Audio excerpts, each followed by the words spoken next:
واتبعوا ما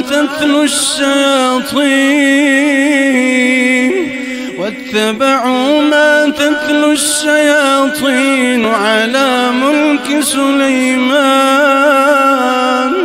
وما كفر سليمان ولكن الشياطين كفروا يعلمون الناس السحر وما أنزل على الملكين ببابل هاروت وماروت. ٹائم گزرے گا، اب خون کے چھینٹے پڑیں گے، یہاں تک کہ کپڑے کٹنا شروع ہو جائیں گے. ان چیزوں کی حیثیت کوئی نہیں ہے. آپ اگر دیکھا جائے نا کہ لوگ پریشان ہو جاتے ہیں، جی کپڑے کٹ گئے ہیں، میرے اوپر خون کے چھینٹے پڑے ہیں. ابھی جادو نہیں ہوا، ابھی جادو نہیں ہوا. یہ آپ کو، آپ کے جسم کو جادو سے متاثر کرنے کے لیے تیار کیا جا رہا ہے، آپ کو کمزور کیا جا رہا ہے. یعنی پاس سے کسی کا گزرنا، پریشانی آئی، کپڑوں پہ چھینٹے پڑے اور پریشان ہوئے، اگلے دن خون پڑنا شروع ہوا اور پریشان ہوئے، پھر جناب آپ کے جسم پہ یا آپ کے کپڑوں پہ کٹ لگنا شروع ہوئے اور پریشان ہوئے.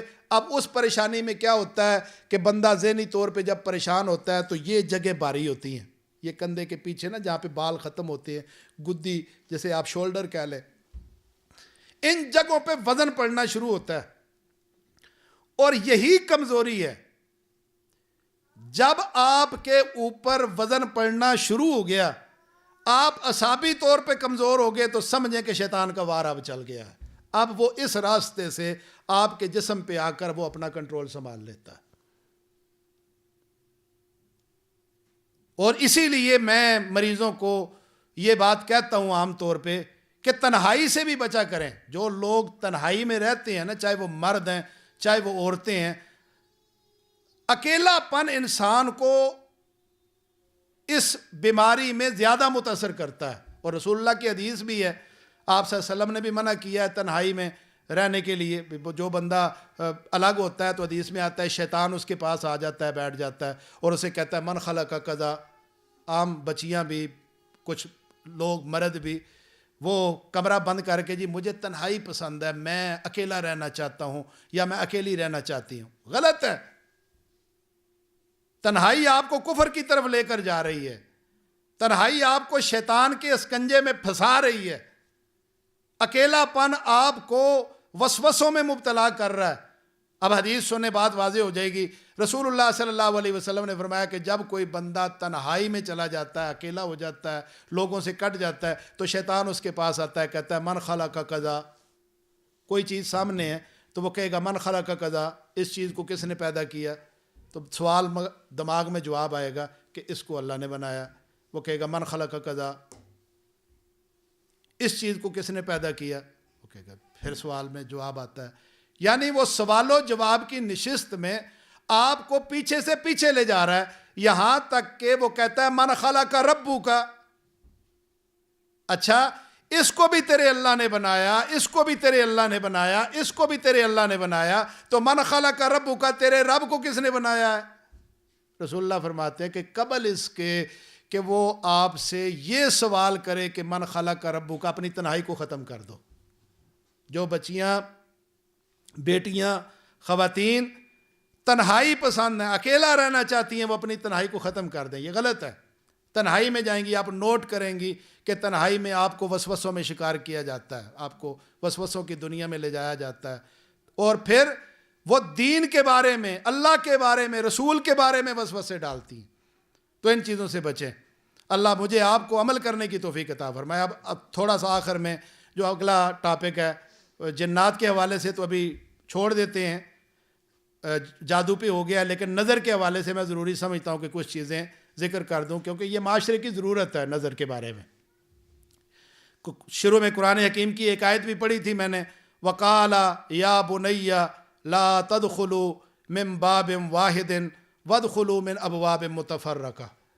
اللہ قرآن میں فرماتے ہیں کہ حضرت سیدنا یعقوب علیہ السلام نے اپنے بچوں کو جب مصر روانہ کیا حضرت بن یمین کے ساتھ، تو انہیں یہ بات کہتے ہوئے ایک نصیحت کی تھی، اور وہ نصیحت کا ذکر ہے قرآن کریم کے اس مقام پر کہ وقال یا بنیا، جب یعقوب علیہ السلام نے کہا اپنے بیٹوں سے، اے میرے بیٹو، لا تدخلوا من باب واحد، میرے بیٹو جب تم مصر شہر کے اندر داخل ہو تو اس وقت شہر میں جاتے ہوئے سارے اکٹھے ایک ہی دروازے سے داخل نہیں ہونا،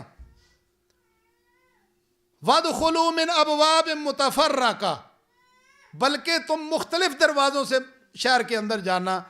اب حافظ ابن کثیر رحمہ اللہ نے بیان فرمایا ہے کہ حضرت عبداللہ ابن عباس رضی اللہ تعالی عنہ بیان کرتے ہیں کہ یہ جو نصیحت حضرت یعقوب نے اپنے بچوں کو مخاطب کر کے کی تھی کہ سارے ایک دروازے سے نہیں بلکہ مختلف دروازوں سے جانا، وہ صرف اسی لیے کی تھی کہ حضرت یعقوب علیہ السلام کے سارے بچے جو تھے وہ بڑے خوبصورت جوان اور قد آور تھے کہ کہیں ایسا نہ ہو کہ وہ شہر کے دروازے سے سارے اکٹھے ہوں اور اکٹھے ہو کر داخل ہوں اور دیکھنے والے انہیں دیکھ کر نظر نہ لگا دیں۔ آج ہمارے معاشرے میں کیا ہے، جو نظر لگنے کی وجوہات ہیں، ساتھ تھوڑی تھوڑی اصلاح ہو جائے۔ اور یہ پروگرام رکھنے کی جو مین وجہ ہے وہ کیونکہ یہ تربیتی پروگرام ہے، اللہ انہیں جزائے خیر دے اسلامک ریسرچ سینٹر کو کہ انہوں نے یہ تربیتی پروگرام رکھا کہ ہم نے تربیت لے کر جانی ہے، تربیت حاصل کرنی ہے، ہم نے اپنی اصلاح کرنی ہے۔ بیٹا ہے پاس ہو گیا ہے، چاہے وہ یونیورسٹی کا ہے، چاہے وہ کالج کا ہے، چاہے سکول کا ہے، چاہے وہ دینی کسی مدرسے کا ہے، اب اس نے ایک نمایاں پوزیشن حاصل کر لی۔ اب اس پوزیشن کے حاصل کرتے ہی اگلے دن ہی جناب، بلکہ اسی دن ہی اسے تیار کر کے نا بیٹے کو بیٹی کو فیس بک پہ لگاتے ہیں، ساتھ لکھتے ہیں کہ میرے بیٹے نے اتنے نمبر لے کے اتنی نمایاں پوزیشن حاصل کی ہے۔ اگلے دن بیٹا جو ہے نا وہ سر نہیں اٹھا سکتا، پڑا ہوا ہوتا ہے۔ اپنے آپ کو بچائیں، لوگوں کی نظروں سے بچائیں۔ وہ آگے محاورہ تھا نا، نیکی کر دریا میں ڈال، آج وہ محاورہ ختم ہے، آج کہتے ہیں نیکی کر فیس بک پہ ڈال۔ ضائع کرو اپنی نیکی کو، خدا را ان چیزوں سے بچیں۔ حضرت یعقوب علیہ السلام نے نصیحت کی اپنے بچوں کو اور کہا کہ ایک دروازے سے نہ جانا، کہیں نظر نہ لگ جائے میرے بچوں کو۔ اور قرآن حکیم کا ایک مقام ہے، اللہ فرماتے ہیں کہ وَإِن، سورہ قلم کی آیت ہے، وَإِن يَكَادُ الَّذِينَ كَفَرُوا لَيُزْلِقُونَكَ بِأَبْصَارِهِمْ لَمَّا سَمِعُوا الذِّكْرَ وَيَقُولُونَ إِنَّهُ لَمَجْنُونَ۔ حافظ ابن حجر رحمہ اللہ تعالی بیان کرتے ہیں کہ حضرت عبداللہ ابن عباس رضی اللہ تعالی عنہ اس آیت کی تفسیر کرتے ہوئے فرماتے ہیں کہ لَيُزْلِقُونَكَ جو لفظ آیا ہے اس آیت میں، اس سے مراد وہ منکر لوگ ہیں جو محمد الرسول اللہ صلی اللہ علیہ وسلم کو اپنی آنکھوں سے نظر لگانے کی کوشش کیا کرتے تھے، یعنی محمد الرسول اللہ صلی اللہ علیہ وسلم کو نظر لگانے کی کوشش کرتے تھے، کیونکہ نظر لگنا برحق ہے۔ آج ہم کہہ دیتے ہیں کہ نہیں کوئی نظر شذر نہیں ہے، نظر حق ہے۔ رسول اللہ کی حدیث ہے، آپ صلی اللہ علیہ وسلم نے فرمایا کہ العین، حضرت ابو ہریرہ رضی اللہ تعالیٰ عنہ حدیث کے راوی ہیں اور مسلم شریف کی حدیث ہے، یہ باب الطب کے اندر، کہ رسول اللہ فرماتے ہیں کہ العین حق، نظر لگنا برحق ہے، نظر لگ جاتی ہے۔ اور حضرت جابر رضی اللہ تعالیٰ عنہ حدیث کے راوی ہیں، رسول اللہ سے بیان کرتے ہیں کہ العین تدخل الرجل القبر وتدخل الجمل کدر۔ جابر رضی اللہ تعالیٰ عنہ فرماتے ہیں کہ نظر ایسی چیز ہے، بندے کو لگے تو بندہ قبر میں چلا جاتا ہے، اگر کسی اونٹ کو لگے تو اونٹ ہنڈیا میں ڈل جاتا ہے۔ نظر اونٹ کو لگے تو اونٹ یعنی کیا ہے، وہ گر جائے گا، لوگ اسے ذبح کریں گے، وہ دیگ میں پڑ جائے گا۔ بندے کو لگے تو بندہ گرے گا اور مر جائے گا۔ اور رسول اللہ صلی اللہ علیہ وسلم کی ایک حدیث ہے نظر کے حوالے سے، حضرت عبداللہ ابن عباس رضی اللہ تعالیٰ عنہ بیان فرماتے ہیں کہ رسول اللہ صلی اللہ علیہ وسلم نے فرمایا العین حق ولو کان شیء سابق القدر لسبقته العین۔ رسول اللہ فرماتے ہیں نظر لگنا پر حق ہے. اگر کوئی چیز قدر پر سبقت لے جانے والی ہوتی، قدر کیا مانا؟ تقدیر پر. اگر کسی چیز کو سبقت حاصل ہوتی تو وہ نظر تھی کہ نظر پر اس چیز کو سبقت حاصل ہو گئی. نظر جو ہے وہ سبقت حاصل کر لیتی. اگر کوئی چیز تقدیر پر غالب آ سکتی تھی تو وہ نظر تھی. اور رسول اللہ فرماتے ہیں اس حدیث میں اس کا علاج بھی بتلا دیا. وَإِذَا اسْتُغْسِلْتُمْ فَاغْتَسِلُوا. جب تمہیں کوئی آ کر کہے کہ بھائی ہمیں اپنے وضو کا غسل کا پانی دو تو اسے پانی دے دیا کرو. اب یہ حدیث ہے کہ نظر لگنا پر حق ہے. اگر تقدیر پر کوئی چیز غالب آ سکتی ہے تو وہ نظر ہے. اور ساتھ یہ فرمایا کہ جب تم سے کوئی غسل کا پانی مانگے تو اسے پانی دے دو. اب اس میں کیا حکمت ہے پانی دینے میں؟ اس بات کو ذرا سمجھ لیں کہ وَإِذَا اسْتُغْسِلْتُمْ فَاغْتَسِلُوا، یعنی نظر کے بارے میں بتلایا کہ نظر لگنا برحق ہے. اور اگر کوئی چیز تقدیر پر غالب آ سکتی تھی ہوتی تو وہ نظر تھی جو غالب آ جاتی. اور اگر تم سے کوئی پانی طلب کرے تمہارے غسل کا تو پانی دے دو. یہ پانی کا یہاں پہ کیوں ذکر آ گیا؟ اس چیز کو سمجھ لیں اگر نہیں پتا تو. وہ پانی اس لیے کہ یہ پانی میں علاج ہے. نظر کے اتار کے مختلف طریقے معاشرے میں عورتیں جانتی ہیں، لیکن عام طور پہ جو نظر کے لیے اتار کے لیے طریقہ اپنایا جاتا ہے وہ ہمیں جو ہے نا وہ ہندوؤں سے ملا ہوا ہے. وہ طریقہ کیا ہے کہ وہ چولہا جلایا جاتا ہے، اس پہ توا رکھا جاتا ہے اور توے پہ مرچیں چینی ڈالی جاتی ہے اور وہ پتہ نہیں وہ مرچوں کی بدبو نہیں آتی یا پتہ نہیں کیا ہوتا ہے. یعنی وہ طریقہ جو بڑا مجرب ہے لوگ کرتے ہیں اور اسے نظر اتر بھی جاتی ہے. اس عمل سے نظر اتر جاتی ہے. یعنی وہ مرچیں چینی چولہا توا یہ سارا وہ جو عمل کیا جاتا ہے نظر اس سے اتر جاتی ہے.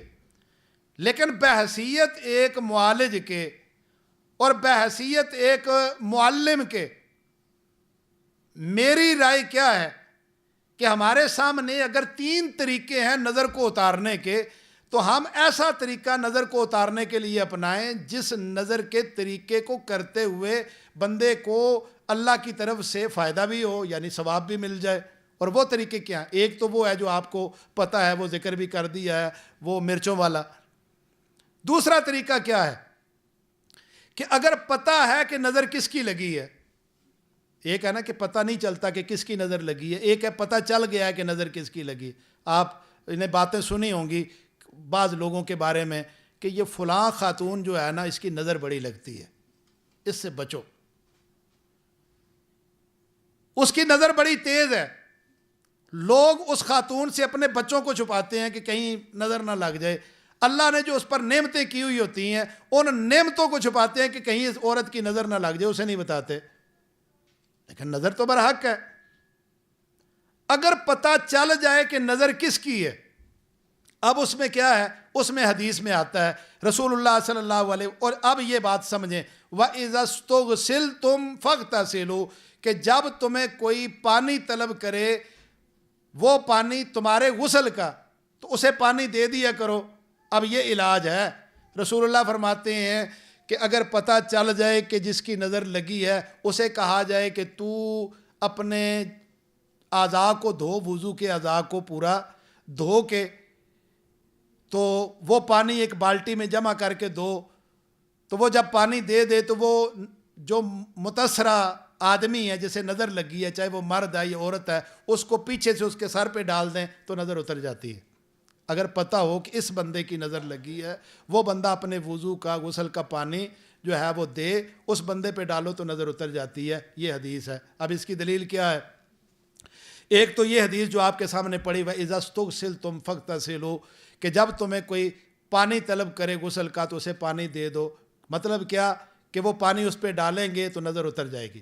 دوسری ایک حدیث آپ سمجھیں، رسول اللہ صلی اللہ علیہ وسلم کی حدیث کہ حضرت ابو امامہ بن سہل رضی اللہ تعالی عنہ بیان فرماتے ہیں کہ میرے والد سہل بن حنیف رضی اللہ تعالیٰ عنہ، حضرت ابو امامہ بن سہل رضی اللہ تعالیٰ عنہ بیان کرتے ہیں کہ جو میرے والد سہل بن حنیف تھے وہ آئے اور وہ خرار ایک نہر میں اپنے جبے کو اتار کر چھلانگ لگاتے ہیں. جب وہ اپنا جبہ اتارتے ہیں تو ان کا جسم بڑا خوبصورت تھا. حضرت سہل بن حنیف جو تھے ان کا جسم بڑا خوبصورت تھا، تو انہوں نے جب اپنا جبہ اتارا نا اس نہر میں چھلانگ لگانے کے لیے، تو اوپر ایک صحابی بیٹھے ہوئے تھے عامر بن ربیعہ رضی اللہ تعالیٰ عنہ، وہاں پر بیٹھے ہوئے تھے. یعنی یہ نیچے نہر جا رہی ہے، اوپر حضرت عامر بن ربیعہ بیٹھے ہوئے ہیں، ادھر سے حضرت سہل بن حنیف آئے ہیں، انہوں نے اپنا جبہ اتارا ہے، نہر میں چھلانگ لگانے لگے ہیں. تو حضرت عامر بن ربیعہ نے ان کے جبہ اتارتے ہوئے انہیں دیکھا، تو ان کا جسم انہیں نظر آیا جو اوپر کی شرٹ تھی. تو انہیں جب ان کا جسم نظر آیا تو وہ اپنی زبان سے بے سختہ بولے کہ اللہ کی قسم اتنا خوبصورت جسم تو میں نے کسی کنواری لڑکی کا بھی نہیں دیکھا.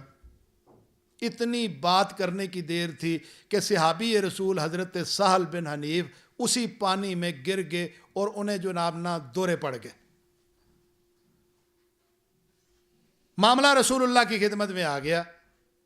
اللہ کے رسول صلی اللہ علیہ وسلم کے پاس آئے اور آ کر فرمایا کہ اللہ کے رسول ہمارے والد کی یہ حالت ہو گئی ہے. رسول اللہ فرماتے ہیں حال تتہمون، اللہ کے رسول صلی اللہ علیہ وسلم نے ان سے سوال کیا کہ حال تتہمون احدن، کیا تم کسی پر الزام لگاتے ہو، تمہیں کوئی کسی پر شک ہو کہ کسی نے کچھ کیا ہے؟ تو کہتے ہیں جی ہاں اللہ کے رسول. یہ سارا واقعہ سنایا کہ ہاں ہمیں شک ہے عامر بن ربیعہ پر رضی اللہ تعالیٰ عنہ پر، کہ میرے والد سہل بن حنیف جب اپنا جبہ اتار کر نہر میں چھلانگ لگا رہے تھے تو عامر بن ربیعہ رضی اللہ تعالیٰ عنہ نے یہ بات کہی تھی. رسول اللہ نے فرمایا بلاؤ عامر بن ربیعہ کو. حضرت عامر بن ربیعہ رضی اللہ تعالیٰ عنہ کو بلایا گیا تو اللہ کے رسول صلی اللہ علیہ وسلم نے عامر بن ربیعہ رضی اللہ تعالیٰ عنہ کو کہا علامہ یقتل احدکم، کیا تم اپنے بھائی کو قتل کرنا چاہتے ہو؟ علامہ یقتل احدکم، کیا آپ اپنے بھائی کو قتل کرنا چاہتے ہیں؟ الا برکتا، کیا تو اس کے لیے برکت کی دعا نہیں کر سکتا تھا؟ یعنی اس سے یہ سبق ملا کہ جب کسی کو کوئی چیز اچھی لگے، یعنی کوئی بیٹا کسی کا اچھا لگے، کوئی بیٹی کسی کی اچھی لگے، کسی نے کوئی سوٹ پہنا ہوا ہے اس کا سوٹ اچھا لگے، یا اللہ نے کوئی نعمت بھی عطا کی ہے، آپ کو نظروں میں وہ چیز اچھی لگتی ہے تو آپ اس کے لیے برکت کی دعا کریں، ماشاء اللہ کہہ دیں، سبحان اللہ کہہ دیں، اس کے لیے برکت کی دعا کریں. حضرت عامر بن ربیعہ رضی اللہ تعالیٰ عنہ کو رسول اللہ نے فرمایا کہ آپ اپنے بھائی کو قتل کرنا چاہتے ہیں؟ الا برکتا، کیا آپ اس کے لیے برکت کی دعا نہیں کر سکتے تھے؟ اتنی بات کے بعد اللہ کے رسول صلی اللہ علیہ وسلم نے حضرت عامر بن ربیعہ رضی اللہ تعالیٰ عنہ سے فرمایا اغتسل لہو. اس مسئلے کو سمجھیں جو بات سمجھانا چاہتا ہوں. اغتسل لہو، اے عامر بن ربیعہ اب سہل بن حنیف کے لیے غسل کرو. اب سہل بن حنیف نے اپنے ہاتھ دھوئے، کلی کی، ناک پانی، چہرہ دھویا، بازو دھوئے، یعنی وضو پورا کیا. یعنی اپنی جو شرم گاہیں ہیں ان کے علاوہ آپ نے اپنا پانی جو ہے وہ ایک بالٹی میں جمع کیا اور سہل بن حنیف کے حوالے کیا ان کے فیملی کے. تو انہوں نے وہ پانی سہل بن حنیف میں ڈالا تو وہ ٹھیک ٹھاک اٹھ کے کھڑے ہو گئے. مسئلہ کیا تھا کہ اگر پتہ چل جائے کہ نظر اس کی لگی ہے تو اس کے لیے غسل کیا جائے، پانی اس پہ ڈالا جائے تو اللہ اس نظر کو اتار دیتا ہے.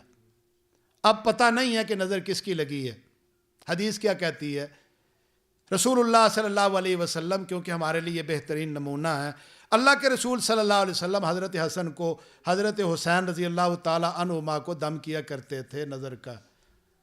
اور اماں جی عائشہ صدیقہ رضی اللہ تعالیٰ عنہا بھی بیان کرتی ہیں کہ رسول اللہ صلی اللہ علیہ وسلم ہمیں دم سکھلایا کرتے تھے نظر کے حوالے سے، کیونکہ نظر تو برحق تھی.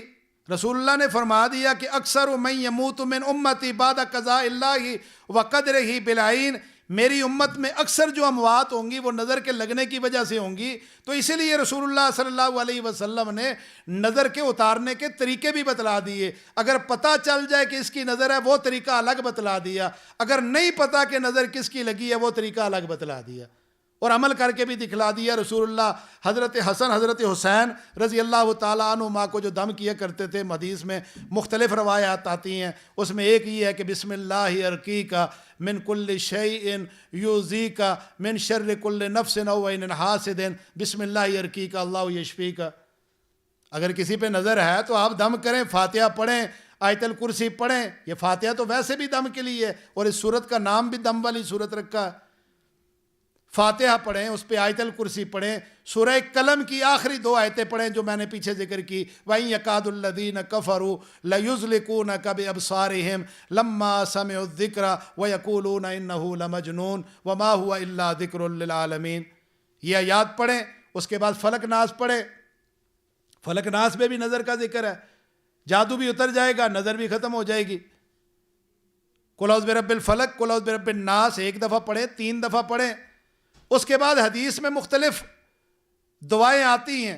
اعوذ بکلمات اللہ التامہ من کل شیطان وہامہ ومن کل عین لامہ اعیذک بکلمات اللہ التامہ من کل شیطان وہامہ ومن کل عین لامہ. یہ دعا پڑھ کے دم کریں. اور دم کرنا کوئی منع نہیں ہے،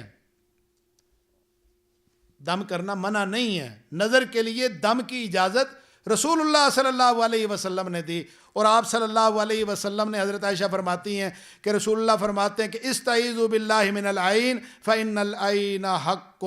اللہ کے رسول نظر لگنے سے اللہ کی پناہ مانگنے کے لیے کہتے تھے کہ اللہ سے پناہ مانگتے رہو کہ یا اللہ مجھے نظر نہ لگ جائے، میں پناہ میں آتا ہوں. جب آئینے کے سامنے کھڑے ہو نا تو بعض دفعہ اپنی نظر لگ جاتی ہے. بچیاں تیار ہو کے آئینے کے سامنے جا کے شیشے کے سامنے کھڑی ہوتی ہیں تو انہیں اپنی نظر لگ جاتی ہے. کئی لوگوں کو اپنی نظر لگ جاتی ہے. ماں باپ کی نظر بچوں کو لگ جاتی ہے. اور اسی طرح ایک حدیث ہے رسول اللہ صلی اللہ علیہ وسلم کی، حضرت انس حدیث کے راوی ہیں، بیان کرتے ہیں کہ رخص رسول اللہ صلی اللہ علیہ وسلم فی الرقیۃ من العین والحمۃ والنملہ، کہ رسول اللہ صلی اللہ علیہ وسلم نے دم کرنے کی اجازت دی نظر کے لگنے پر، کہ جیسے نظر لگ جائے آپ نے دم کرنے کی اجازت دے دی. پھوڑے پھنسیوں کے لیے دم کرنے کی اجازت دے دی.